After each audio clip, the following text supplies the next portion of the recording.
8장까지는 두 번째 섹션입니다. 이 로마서로 보면 가장 중심되고 가장 중요한 그런 부분이지요. 그래서 지난 주말에 5장부터 8장까지는 좀 꼭 새벽기도 나와서 열심히 하고 열심히 말씀 묵상을 좀 합시다 하고 메일을 보내려고 날씨도 이제 괜찮으니까 열심히 모입시다 하고 메일을 보내려고 생각하고 날씨를 보니까 이번 주에도 눈도 오고 그래서 메일은 안 보냈습니다. 그렇지만 우리 팟캐스트로 혹은 인터넷으로 듣는 분들 모두 이번 이 5장부터 8장까지 나오는 이제 율법으로 행위로 구원받느냐, 믿음으로 받는 거냐 하는 그런 이제 논란을 접어놓고, 그렇다면 믿음으로 구원받는 구원의 진리가 뭐냐 하는 것을 이제 아주 뜨겁게 설명하는 것인데요. 이제 그 부분을 우리가 앞으로 며칠 동안 읽게 될 것입니다.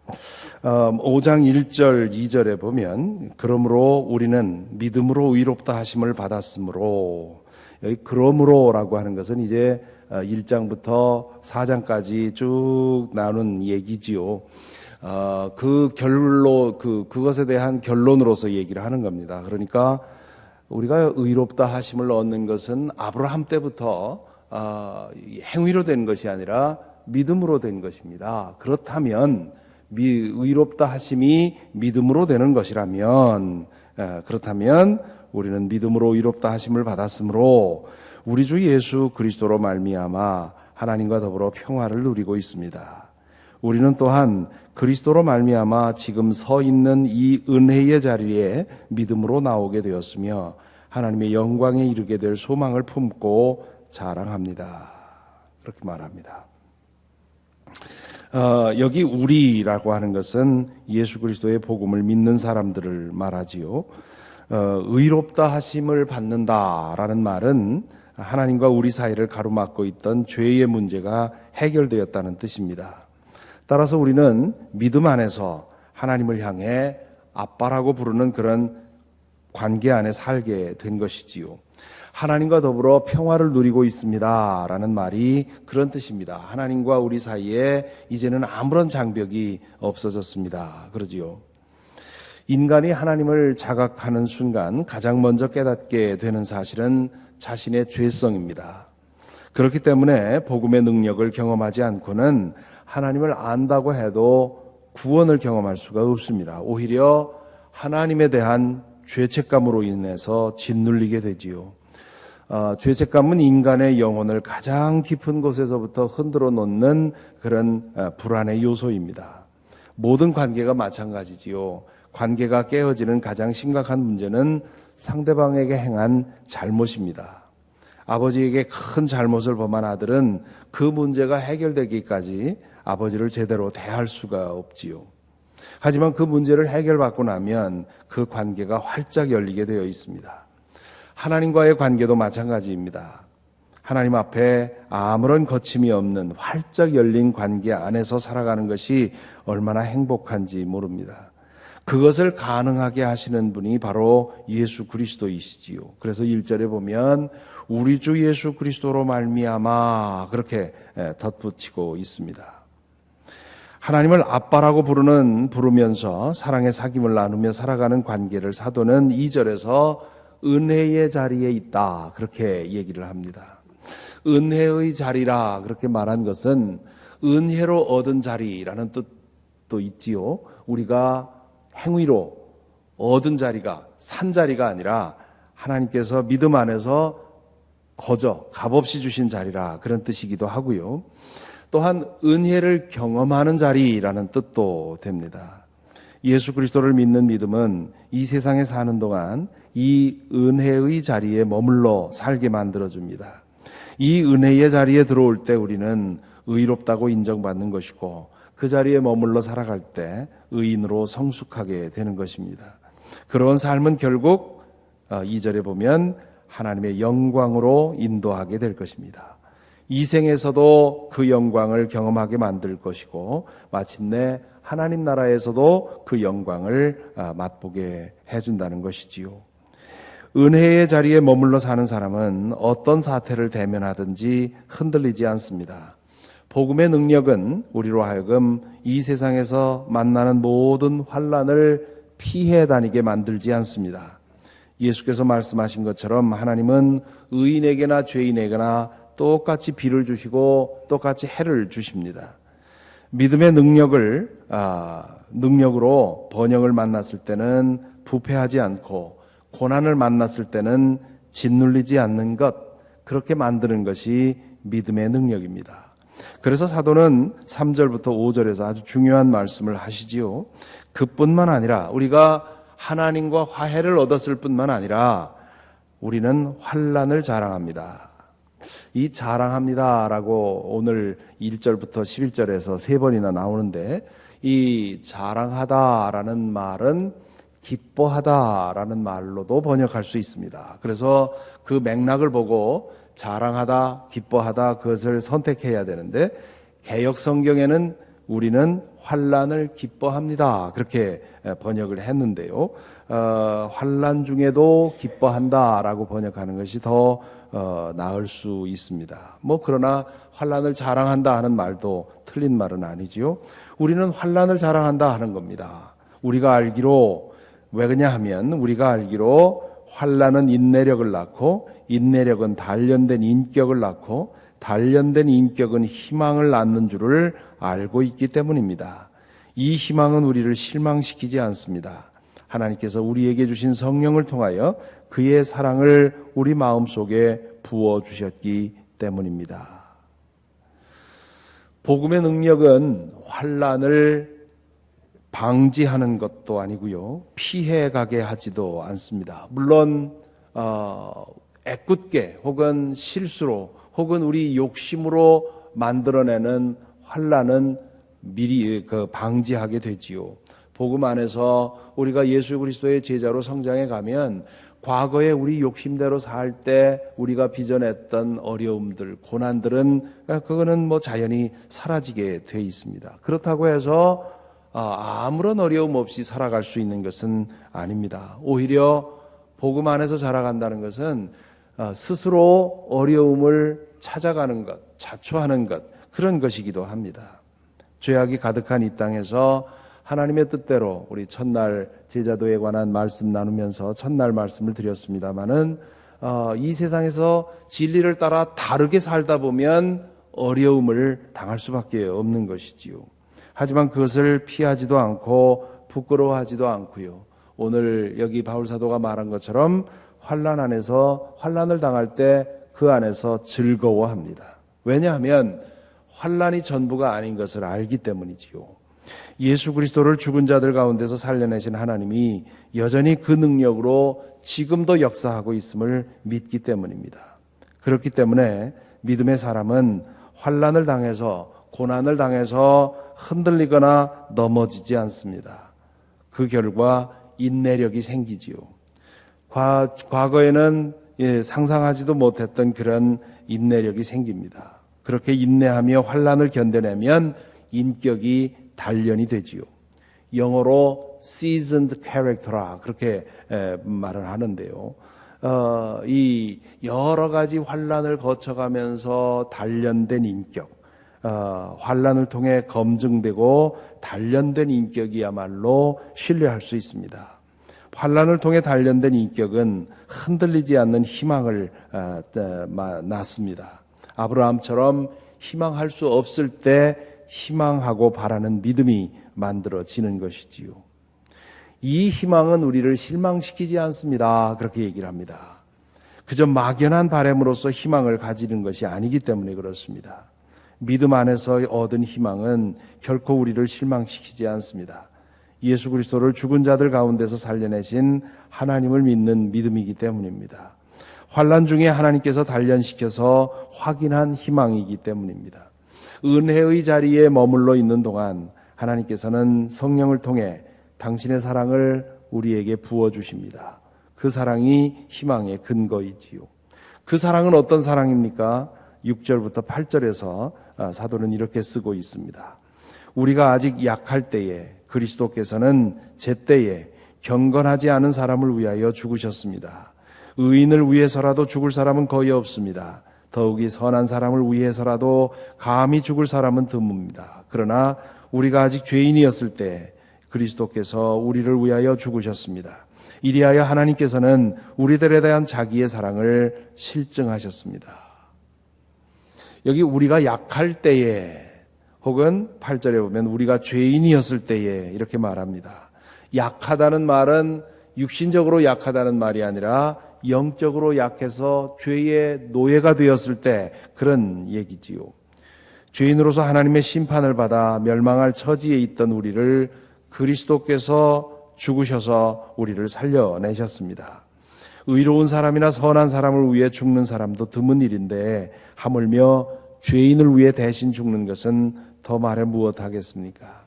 하나님께서는 죄 중에 빠져 있는 우리를 구하기 위해 당신의 아들을 십자가에서 속죄 제물로 바치셨습니다. 그리스도 예수께서는 하나님의 그 사랑을 알기에 기꺼이 십자가를 지셨습니다. 십자가는 나에 대한 하나님의 사랑이 최대치로 표현된 사건이라고 볼 수가 있습니다. 제때에 6절에 보면 제때에 그리스도께서 제때에 죽으셨다 그렇게 말을 하는데요. 제때라고 하는 것은 정한 때 혹은 때가 되었을 때 그런 뜻입니다. 요한복음을 읽어보면 예수님께서 아직 내 때가 오지 않았습니다.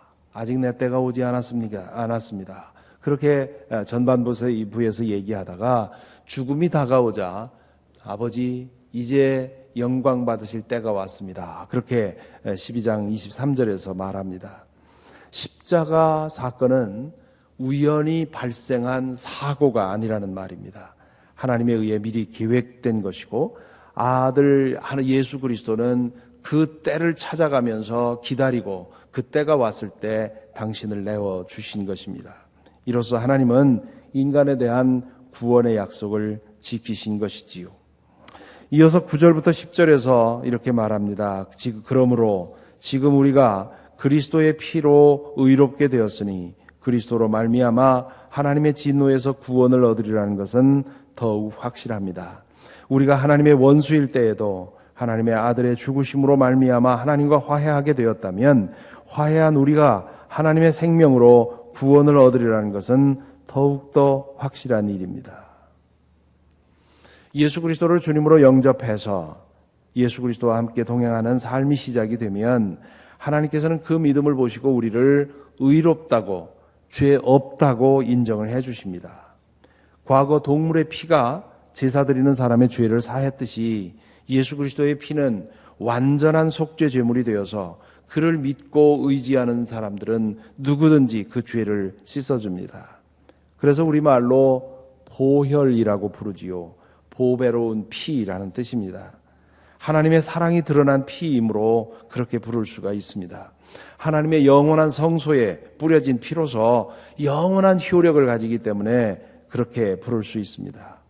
누구든지 언제든지 그 피의 효력을 믿고 받아들이면 그 믿음 안에서 의롭다고 인정을 받습니다.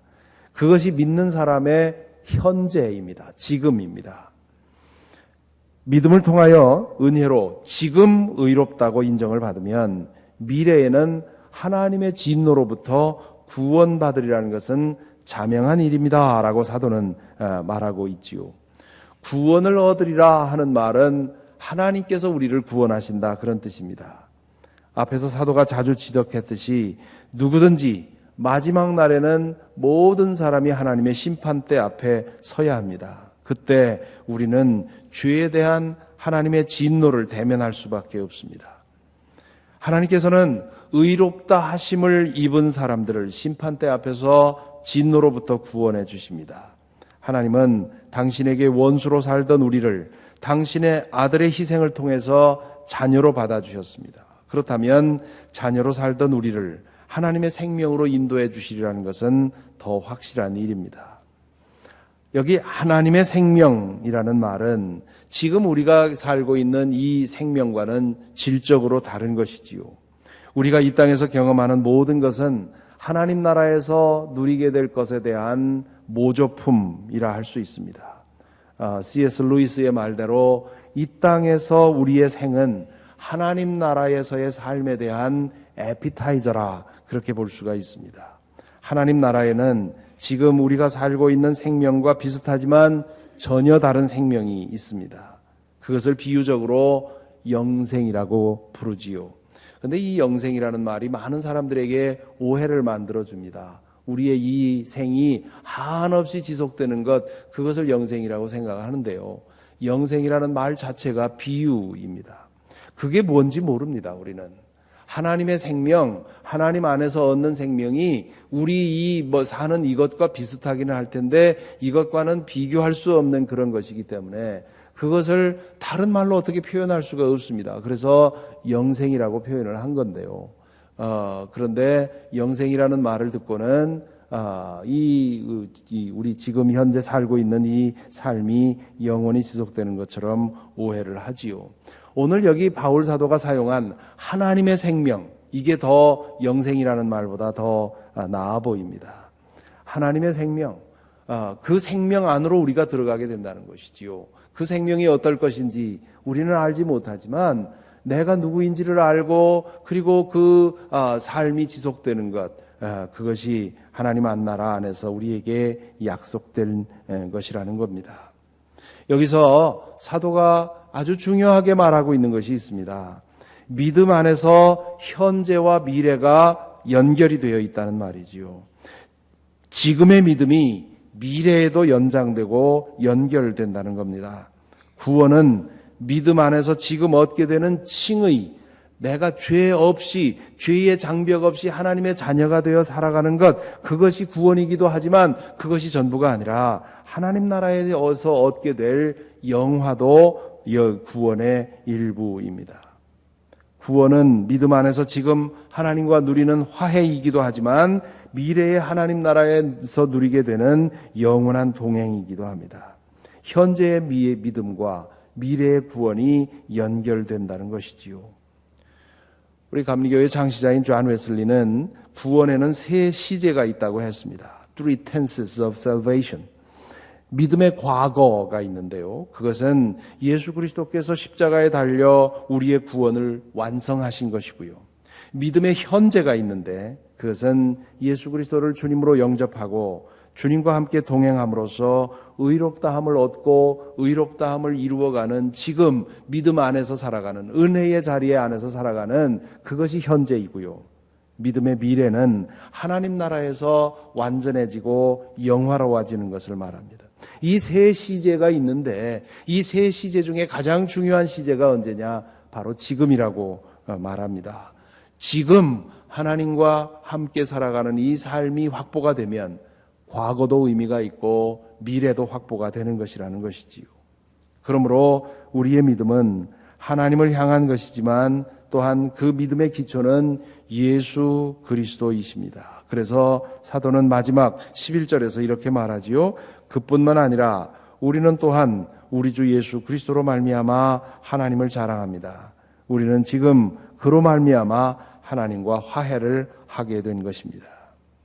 하나님을 자랑합니다 하는 말은 또 하나님을 즐거워합니다라고 번역할 수 있습니다. 문맥상 이 즐거워합니다라고 말하는 것이 더 옳아 보입니다.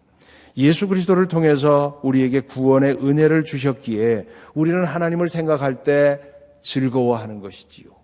우리의 죄의 문제로 인해서 가책을 가지고 있을 때는 하나님을 생각할 때마다 두렵고 떨리고 무서웠는데 이제 예수 그리스도 안에서 우리는 하나님을 생각할 때 즐겁습니다. 그래서 그분을 찬양하고 사랑하고 기뻐하는 것이지요. 그분의 사랑이 그리스도 예수 안에서 드러났기 때문입니다. 오늘 말씀에서 바울 사도는 믿음에 대해서 아주 중요한 말씀들을 내어놓고 있습니다. 진정한 믿음 혹은 성숙한 믿음이란 이런 것입니다.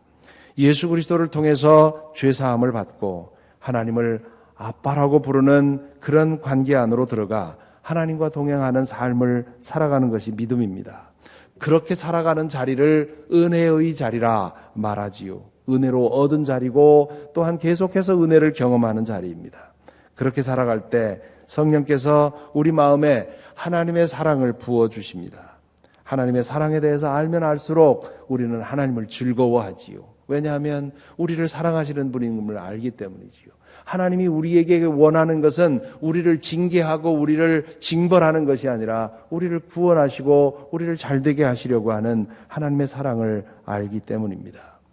구원이란 이 땅에 사는 동안 죄의 굴레에서 해방되어 하나님에게 의롭다 하심을 인정받고 하나님 나라에 이르러 하나님의 진노를 벗어나 하나님의 생명 안으로 들어가는 것, 그것이 구원입니다. 이 믿음으로 살아가는 사람은 환난을 만나도 고난을 만나도 혹은 여러 가지 어려움을 만나서도 흔들리지 않습니다. 환난을 당하여 부끄러워하지 않습니다. 그것이 전부가 아님을 알기 때문이지요.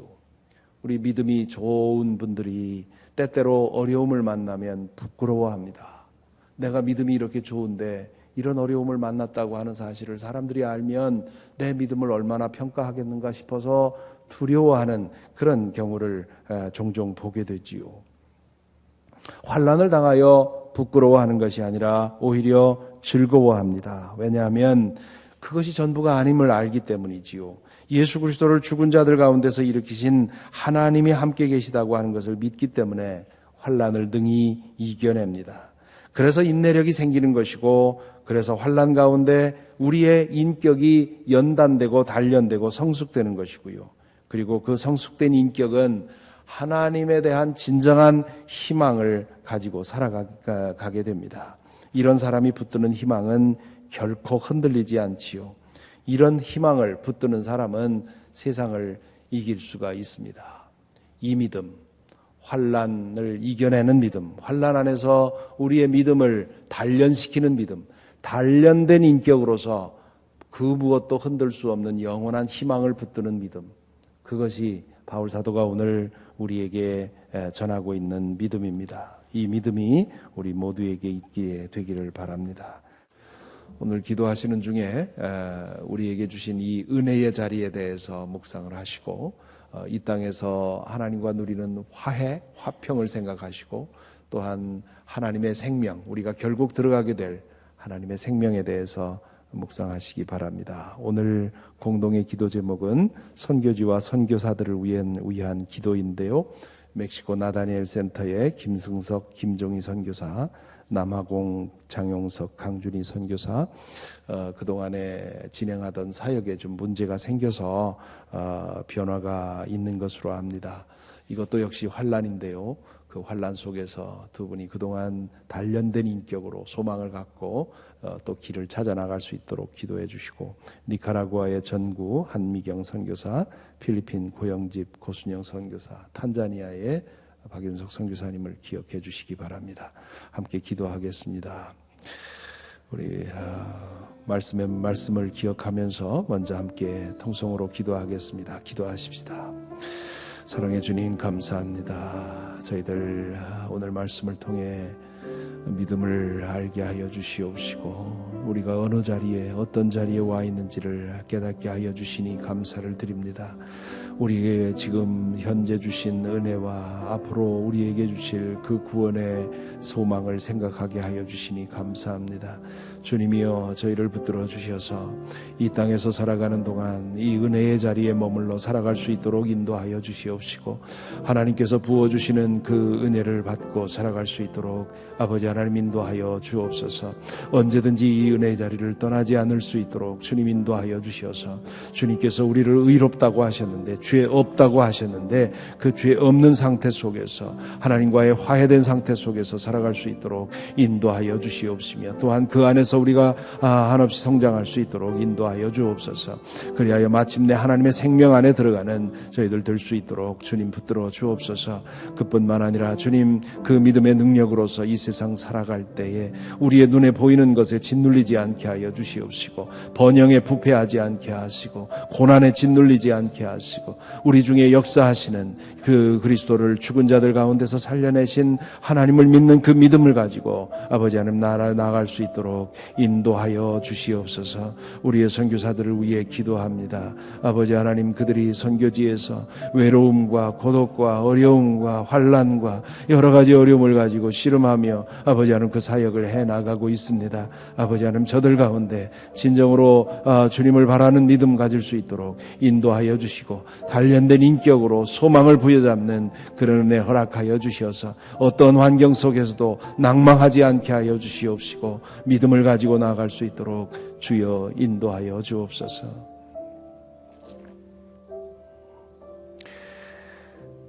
사랑의 주님, 우리는 부족하지만 예수 그리스도의 은혜 안에서 의롭다 하시고 우리를 자녀 삼아 주시고 아빠라고 부르며 살아가는 은혜를 허락하여 주셨으니 감사를 드립니다. 오늘 하루도 주님과 동행함으로 말미암아 우리에게 주신 이 의인이라는 이름에 걸맞도록 우리가 살아갈 수 있도록 오늘 하루도 성령께서 우리를 돌보시고 인도하여 주시옵소서.